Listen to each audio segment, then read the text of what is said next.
Et oui, salut à tous chers abonnés, de retour pour une nouvelle vidéo. Et avant cette nouvelle vidéo, je veux vous souhaiter une bonne année et que Dieu prend tout le contrôle de votre vie et que vous continuez, oui, d'apprendre au jour le jour pour, pour mettre à jour vos connaissances ou du moins pour adopter de nouvelles connaissances, d'entrer dans une carrière ou du moins faire quelle que soit la chose que vous désirez. Il faut mettre Dieu devant et faire ce que vous voulez. Sans plus tarder, aujourd'hui, on va voir plutôt un terme très ciblé qui est comment donner l'accès à Thermux pour que Thermux soit capable de lire les fichiers dans votre mémoire interne de stockage. Alors, comment va-t-on faire? Alors, premièrement, cherchons Thermux. Voilà, dans mon Thermux actuel là, j'ai déjà donné l'autorisation, mais je vais retirer l'autorisation et puis on va le voir au début comment tout faire par soi-même et peut-être nous allons apprendre beaucoup de ça. Alors, je vais notre permission, je vais retirer la permission et puis après, je vais je vais retirer la permission et puis après, dans Thermux, on va activer la permission pour que l'on soit capable de lire les fichiers depuis Thermux. Depuis Thermux, que de les lire, à vrai dire que de les lire ici. Bon, ok, on a beaucoup de fichiers alors. On va essayer d'ouvrir Thermux, du coup, on l'ouvre et bref, on va aller dans. Premièrement, il faut dire que Thermux possède des commandes très natives. Des commandes natives. Je ne veux pas parler des commandes telles que commande cdls. Ces commandes-là sont natives à tout système Linux, Unix. Mais Thermux, pour lui seul, il a des commandes natives pour soi-même. Par exemple, la commande pkg vient de Thermux. Cette commande-là, si vous l'écrivez sur une machine, sur une distribution Linux quelconque, cette commande-là ne va pas marcher. Par contre, si vous mettez cette commande-là apt, ça va marcher parce que ça est pour toutes les distributions. Et pour toutes les distributions, inclus l'Android qui est une des distributions Linux. Du coup, cette commande apt la passe partout. Mais la commande pkg, c'est seulement pour Thermux. Alors, ce n'est pas seulement la commande pkg, il y a beaucoup d'autres. Mais nous, ce qu'on va voir ce soir, c'est la commande Thermux en général.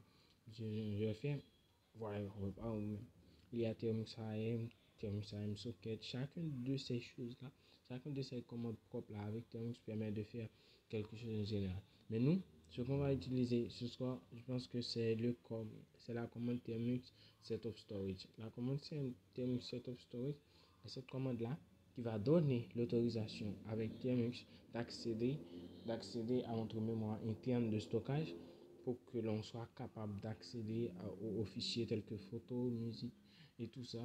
Si on veut enregistrer des photos, si on veut enregistrer nos scripts, concernant nos travaux sur notre mémoire de stockage, ça va beaucoup nous aider parce que des fois, je dois vous dire qu'il faut essayer de stocker votre travaux sur un support de stockage. Sur un support de stockage, c'est-à-dire si vous avez une carte mémoire SD, stockez-le dessus, ou du moins si vous avez seulement votre stockage interne, stockez-le dessus parce que si toutefois vous désinstallez Thermux, du coup, ça va vous faire un tas de trucs pour réinventer la roue, de tout réessayer avec Thermux pour le reconfigurer et tout faire autre chose. Tandis que vous pouvez avoir toute la même configuration stockée dans votre téléphone là. Vous n'avez juste qu'à activer ces options et puis la fonctionnalité va être totalement disponible pour vous et que vous allez pouvoir capable de migrer tous votre travaux depuis ici jusqu'à votre mémoire de stockage. Alors, on va voir comment activer l'accès. Alors, je vais faire ceci là et ils vont demander est-ce que je vais donner l'accès. Alors je vais dire oui, que je vais donner l'accès. Alors, ils me disent que ils ont déjà vu que j'ai donné l'accès puisque j'ai déjà, j'ai déjà le répertoire de storage qui existe déjà. Ce qu'ils vont faire, c'est que ils vont, ils vont réinventer la roue, c'est-à-dire qu'ils vont faire en sorte d'activer l'accès, mais ils vont réactiver l'accès de manière à ce que je puisse garder mes fichiers qui sont, qui sont dans le stockage et que pour que... Bon, bref, enfin, bon. Ok, je dis oui, alors ça. Vous, quand c'est la première fois que vous allez écrire la commande, c'est cette affiche-là qui devrait vous paraître, vous disant est-ce que vous acceptez ou est-ce que vous n'acceptez pas. Moi, puisque j'ai déjà donné l'accès à Termux, et c'est pour ça qu'ils m'ont redemandé de ce que je vais faire avec le répertoire de storage puisque j'avais déjà l'accès. Alors qu'est-ce qu'ils vont faire avec cet ancien accès? Alors j'ai accepté pour que TMX me redonne l'accès. Alors du coup ils m'ont refait la même demande. Est-ce que je veux donner l'accès ou du moins c'est ce que je ne veux pas donner l'accès? Mais vous qui voulez accéder à vos fichiers depuis le mémoire de stockage, ce que vous allez faire, c'est vous avez donné l'accès et pour que Termux puisse afficher. Et puis, une fois que vous avez donné accès, vous allez avoir ce répertoire-là qui va vous apparaître quand, qui va vous apparaître tout là, qui va en quelque sorte vous rappeler, qui va en quelque sorte vous dire que ceci est ceci est le stockage depuis votre, ceci est le stockage depuis votre carte, votre carte de, votre mémoire interne. Ceci, faut dire que le répertoire storage est juste un raccourci. Un raccourci, c'est juste un raccourci pour nous amener à joindre nos fichiers de manière plus rapide. Mais le répertoire habituel, le répertoire formel, pour contacter notre mémoire interne, ce n'est pas ça. Mais c'est plutôt, on va voir comme c'est écrit dans les liens, mais le répertoire actuel pour contacter notre mémoire interne, c'est ce petit branche-là qui commence depuis storage, qui va depuis emulated, je pense que ça signifie natif, et puis qui dit c'est la section 0. Et arrivé d'ici là, dans la section 0, vous pouvez voir tout votre chemin, tout votre chemin depuis votre mémoire interne. Mais dans ce répertoire-là, dans ce répertoire de storage, juste eux, ils font juste un résumé de ce que vous pourrez avoir besoin. Mais si toutefois, ce que vous avez besoin, vous ne la trouvez pas dans ce fichier, dans ce storage-là, alors il va falloir que vous embrouillez vous-même pour, pour aller tout faire. Alors, on va voir la pratique. On a dans le folder ou dans le répertoire storage.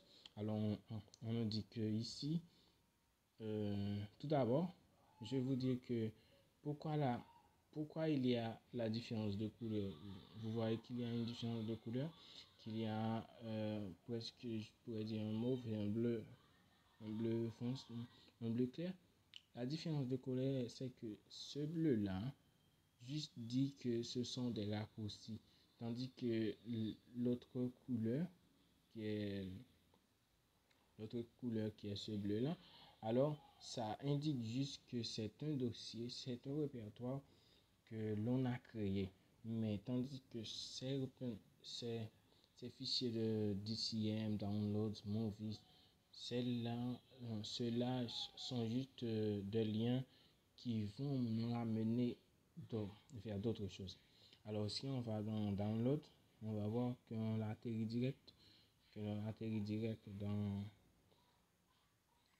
le, dans le répertoire download de, de ma mémoire de stockage. Alors on fait ls et puis on voit tout ce que j'ai, mes fichiers, que ce soit fichier PDF, fichier JPG et tout ça, mes chansons, tout ce que j'ai téléchargé. Vous pouvez tous les voir. Et même si je veux créer un, je pense que si ça passe par là, si on ne nous donne pas la possibilité de créer, alors on va obliger de passer par le chemin direct. Parce que rappelez-vous que ceci est juste un raccourci, un raccourci peut présenter le voilà. Alors, essayons juste. Je pense créer un dossier. Alors, bref, ça l'a créé. Et puis, on va voir que si on cherche notre fichier qu'on a appelé thermix.txt, alors je vais filtrer la recherche un petit peu. Je vais filtrer la recherche pour voir ce qui ouais, notre fichier a bien été créé. Alors on va essayer de la trouver sur notre espace de stockage. Alors on va dans download. Et puis dans download, je pense que c'est en bas. Et puis voici notre fichier qu'on a créé juste maintenant, qui s'appelle thermix.txt. C'est ce fichier-là directement que l'on a créé est tout disponible depuis notre mémoire de stockage. C'est-à-dire que si vous faites d'autres travaux, par exemple, je retourne en base. Si vous faites votre travaux, par exemple, j'ai ce petit programme en Python. J'ai ce petit programme en Python et j'ai envie de déplacer ce petit programme-là pour le mettre dans la mémoire interne de stockage pour mieux contrôler ce petit programme-là, pour mieux avoir. Pour si toutefois je décide de désinstaller Thermux, dans ce cas, j'aurai toujours mon petit programme dans ma mémoire interne de stockage. Alors, ce qu'on va faire, comme je vous l'ai montré dans la vidéo précédente, comment copier, comment déplacer de mieux, je pense qu'on va copier. On va la copier, le petit programme, et on va la mettre dans storage, et puis on va la mettre dans download. Et puis dans download, bam, ça s'est allé. Et puis nous, on va vérifier. Et c'est appelé petit programme. Alors on va juste en bas. Et puis voilà, le fichier petit programme est arrivé avec succès. Et du coup là, même si je décide de l'installer, mon Thermix, ça va pas me causer de problème parce que c'est comme si j'avais un second backup et ce second backup, je risque rien de perdre parce que si j'ai tout mon stockage qui est déjà bourré de trucs et qui est déjà bourré de trucs sur ma mémoire de stockage interne, alors il vaut mieux ne pas surcharger mon home sur Thermix. Et aussi, je peux vous dire que même si le fichier qu'on a copié sur ma mémoire interne de stockage, je peux toujours le lire. Par exemple, je vais dans le stockage. Et dans le stockage, je vais vous montrer que c'est possible de le lire, même s'il il est juste là. Là, on va voir que le petit fichier est là. Voilà le petit programme.py. On va lire le petit programme.py et vous voyez que ça n'a aucun problème. Même si on décide de lancer ce petit programme, ça va lancer avec merveille. Et puis, que voulez-vous, c'est juste un petit programme. C'est juste pour tester un tuto que j'allais faire. Alors, je pense pas que notre vidéo va trop durer. C'est notre première vidéo pour l'année 2023. Alors, je voulais vous apporter du boulot et je pense que ça va vous aider beaucoup à sauvegarder vos fichiers, vos repositories que vous allez télécharger plus devant pour faire plus de pratique avec Thermix. Des fois, vous allez être dans la nécessité de sauvegarder ces fichiers-là de sorte que même s'il se passe même si des choses rares se passent sur votre Thermix, même si votre Thermix se défigure dans un sens quelconque, vous allez toujours avoir la possibilité d'avoir votre fichier, d'avoir votre travaux à la main. Ok, je pense que c'est c'est notre première vidéo et ça ne va pas être notre dernière parce que je pense que cette vidéo va représenter notre jour 6, notre sixième jour sur notre défi de 50 jours. Alors, il y a plus de 50 vidéos qui va... Alors, il y a plus de 50 vidéos qu'on va uploader. Je pense que au jour le jour, je vais essayer d'uploader une vidéo pour voir ce qu'on peut apprendre et ce qu'on peut faire et vous laisser tout assimiler dans une période pas très longue. Du coup, merci pour tout votre support et merci de m'avoir donné la possibilité d'avoir votre appui et tout ça. Du coup, un grand merci à tous. Alors, on se voit.